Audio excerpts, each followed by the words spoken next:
स्थानिक संस्थांच्या निवडणुकांच्या काळात जेव्हा महाराष्ट्राच्या राजकारणात वातावरण तापलेलं होतं, तेव्हा नागपूरच्या महापालिकेत एक शांत वादळ घोंगावत होतं. मंडळी, नागपूरच्या राजकीय पटलावर तब्बल 20 वर्षांचा इतिहास मोडीत काढत अचानक महापालिकेच्या तिजोरीच्या चाव्या हाती घेणारी एक वाघीण अवतरली. त्यांचं नाव म्हणजे शिवानी दाणी वखरे.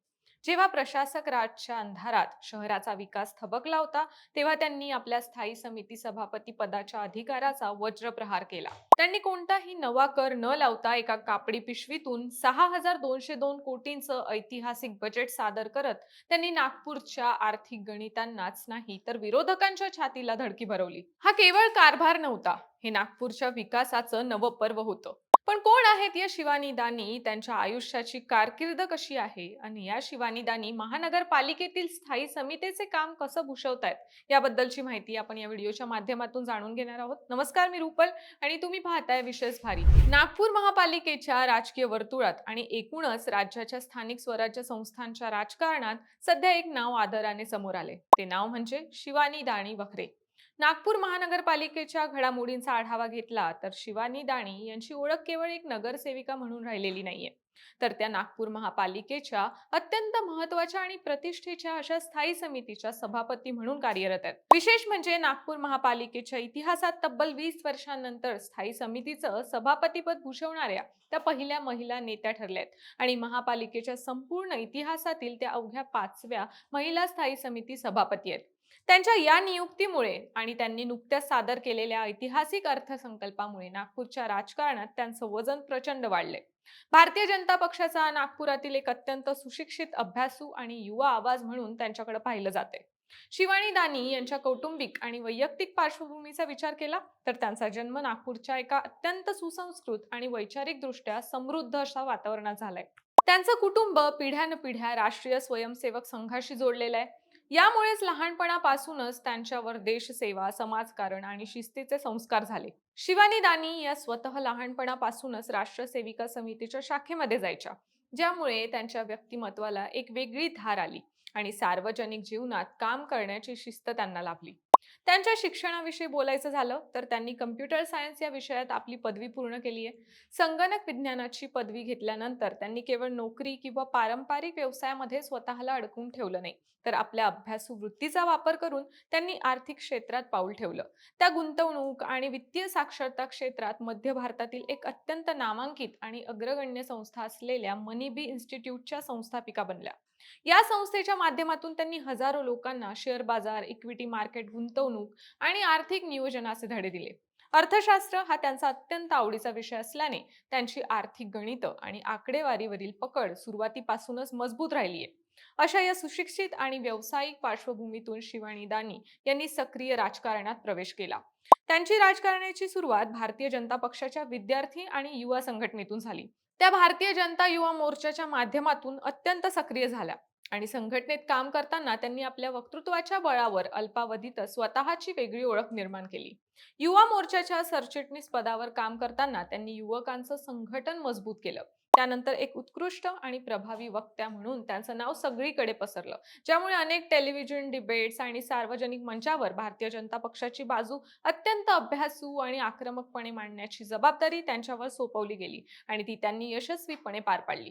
राजकारणात सक्रिय असतानाही कोणत्याही वादात न पडता केवळ आपल्या कामावर आणि अभ्यासावर लक्ष केंद्रित करण्याच्या त्यांच्या वृत्तीमुळे देवेंद्र फडणवीस यांच्या अत्यंत निकटवर्तीय आणि विश्वासू कार्यकर्त्यांपैकी एक बनल्या. देवेंद्र फडणवीस यांच्या राजकीय बालेकिल्ल्यात म्हणजेच नागपुरात एका युवा सुशिक्षित महिलेला संधी देण्याच्या धोरणांतर्गत शिवानी दाणी यांना नागपूर महानगरपालिकेच्या निवडणुकीच्या रिंगणात उतरवण्यात आलं. मंडळी, खरं तर यंदाची नागपूर महानगरपालिकेची निवडणूक शिवानी दाणी यांच्या राजकीय कारकिर्दीला एक मोठी कलाटणी देणारी ठरली. पहिल्यांदाच महापालिकेची निवडणूक लढवत असताना सुद्धा त्यांनी आपल्या प्रभागात अत्यंत पद्धतशीर आणि प्रभावी प्रचार केला. त्यांच्या अभ्यासू व्यक्तिमत्वाचा आणि मणिबी संस्थेच्या माध्यमातून असलेल्या जनसंपर्काचा त्यांना मोठा फायदा झाला. या निवडणुकीत त्यांनी प्रतिस्पर्धी उमेदवारांचा धुव्वा उडवत अत्यंत मोठ्या मताधिक्याने विजय मिळवला. त्यांच्या या दणदणीत विजयाने नागपूर भाजपमध्ये त्यांचं स्थान अधिक मजबूत झालं. निवडणूक जिंकल्यानंतर जेव्हा नागपूरच्या महापौर पदाच्या आरक्षणाची सोडत निघाली आणि ते पद सर्वसाधारण महिला प्रवर्गासाठी आरक्षित झालं, तेव्हा संपूर्ण नागपूर आणि राज्याच्या राजकीय वर्तुळात महापौर पदासाठी शिवानी दाणी यांच्या नावाची जोरदार चर्चा रंगू लागली. अगदी विरोधी पक्षाच्या ज्येष्ठ नेत्यांनी आणि काँग्रेस आमदारांनीही माध्यमांसमोर असा दावा केला होता की भाजप शिवानी दाणी यांनाच नागपूरचं महापौर पद मिळणार आहे. भाजपमध्ये ज्याप्रमाणे सुमारे 3 दशकांपूर्वी देवेंद्र फडणवीस यांना तरुण वयात नगरसेवक आणि नंतर नागपूरचे महापौर बनवून मोठी संधी देण्यात आली होती, अगदी तसाच पॅटर्न शिवानी दाणी यांच्या बाबतीत राबवला जाईल आणि पक्षातील नव्या पिढीला नेतृत्व देण्यासाठी त्यांचं नाव महापौर पदासाठी आघाडीवर राहील अशी दाट शक्यता निर्माण झाली होती. महापौर पदाच्या या सगळ्या राजकीय चर्चांच्या दरम्यान शिवानी दाणी यांच्यावर नागपूर महानगरपालिकेच्या अत्यंत महत्त्वाच्या आणि तिजोरीच्या चाव्या मानल्या जाणाऱ्या स्थायी समितीच्या सभापती पदाची धुरा सोपवण्यात आली. नागपूर महापालिकेत गेल्या 4 वर्षांपासून प्रशासक राज लागू होतं, म्हणजे लोकनियुक्त लोकप्रतिनिधींशिवाय महानगरपालिकेचा कारभार सुरू होता. 4 वर्षांच्या प्रदीर्घ अंतरानंतर जेव्हा महापालिकेत लोकनियुक्त स्थायी समिती स्थापन झाली, तेव्हा पहिल्याच झटक्यात या समितीचं नेतृत्व शिवानी दाणी यांच्याकडे सोपवून पक्षाने त्यांच्या क्षमतेवर पुन्हा एकदा शिक्कामोर्तब केलं. सध्याच्या घडीला नागपूर महानगरपालिकेत स्थायी समितीचं काम ते अत्यंत हुशारीने पार पाडतायत. त्यांच्या कामाची झलक नुकतीच पाहायला मिळाली, जेव्हा त्यांनी आर्थिक वर्ष 2026-27 साठी नागपूर महानगरपालिकेचा तब्बल 6202.48 कोटी रुपयांचा सुधारित अर्थसंकल्प सादर केला. महापालिका आयुक्त डॉक्टर विपिन इटनकर यांनी मांडलेल्या 5840.65 कोटी रुपयांच्या मूळ मसुद्यात शिवानी दाणी यांनी सुमारे 661 कोटी रुपयांची सुधारणा करून हा भव्य 6203 कोटींचा अर्थसंकल्प सादर केला. विशेष म्हणजे सुमारे 300 कोटी रुपयांची तूट दाखवणाऱ्या या अर्थसंकल्पाचं रूपांतर त्यांनी आपल्या आर्थिक कौशल्यानं 50.18 लाख रुपयांच्या किरकोळ शिलकीच्या अर्थसंकल्पात करून दाखवलं. या अर्थसंकल्पाच्या माध्यमातून शिवानी दाणी यांनी नागपूरकरांवर कोणताही नवीन कर न लादता किंवा मालमत्ता करात कोणतीही वाढ न करता शहराच्या विकासाचा वेग कसा राखता येतो याचं उत्तम उदाहरण सादर केलं. अर्थशास्त्र हा त्यांचा आवडता विषय असल्यानं महानगरपालिकेचं स्वतःचं उत्पन्न वाढवण्यासाठी त्यांनी अनेक नवनवीन आणि कल्पक योजना आणल्या आहेत. यामध्ये महापालिकेच्या माध्यमातून शुद्ध पाण्याचा पुरवठा करणारा ऑरेंज सिटी बॉटलिंग प्लांट सुरू करणं, पाणी बिलांवर जाहिराती देणं, व्यावसायिक साइन बोर्ड आणि वाहनांवरील जाहिरातींमधून परवाना शुल्क वसूल करणं आणि स्मार्ट सिटीच्या अंतर्गत असलेल्या भूमिगत फायबर ऑप्टिक डक्ट नेटवर्कचं पुनरुज्जीवन करणं, याद्वारे खासगी भागीदारीतून महसूल मिळवणं अशा दूरगामी योजनांचा समावेश आहे.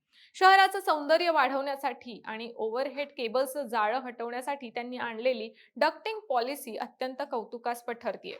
याशिवाय वाहतूक कोंडीवर मात करण्यासाठी 5 प्रमुख रस्त्यांवर प्रायोगिक तत्वांवर पे अँड पार्क योजना आणि फेरीवाल्यांसाठी अतिरिक्त झोन तयार करण्याचं नियोजन त्यांनी केलंय. शहराच्या पायाभूत सुविधांसाठी त्यांनी भरघोस तरतूद केली असून नाग नदी प्रदूषण नियंत्रण प्रकल्पासाठी 1990.99 कोटी रुपये, पोहरा नदी प्रकल्पासाठी 957.1 कोटी रुपये आणि सिमेंट रोड फेज 5 च्या कामांसाठी 900 कोटी रुपयांची मोठी रक्कम जाहीर केली आहे. मंडळी, शिवानी दाणी यांनी मांडलेली या बजेटची आणखी एक मोठी चर्चा नागपुरात रंगली. ती म्हणजे त्यांनी बजेट सादर करताना पारंपरिक चामड्याच्या किंवा व्हीआयपी सूटकेसला फाटा देत एका पर्यावरण पूरक कापडी बॅगेचा वापर केला.